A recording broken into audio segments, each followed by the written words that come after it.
ஒரு நெல்லை வைத்து அதை 100 நெல்லாக மாற்றும் விவசாயி சிறந்த விஞ்ஞானி. கலப்பை, மண்வெட்டி, கோடாரி, கடப்பாறை கண்டறிந்தவரை விட இந்த உலகத்தில் இன்னும் ஒரு விஞ்ஞானி பிறக்கவில்லை. இங்கு தொழில் வளர்ச்சின்னு சொல்றீங்களே, நல்லா வேலை பார்த்தா சம்பளம் கிடைக்கும். சம்பளம் கிடைச்சா நல்லா சாப்பிடலாம். அப்ப அந்த சாப்பாடு எங்க இருந்து வருது? யாருக்கிட்டையும் பதில் இல்ல. விவசாயத்தை படிக்காதவன் செய்கிற தொழில் என்று நீங்க நினைக்கிறீங்க. விவசாயம் என்பது தொழிலே கிடையாது. அது நம்முடைய பண்பாடு, வாழ்வியல் என்பதை நீங்க புரிஞ்சுக்கணும்.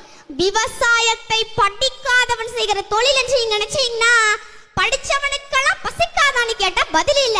அப்ப படிச்சவன் சாப்பிடாத, யார் சாப்பிடாத? விதைகள் உறங்கினாலும் விதைத்தவன் உறங்குவதில்லை.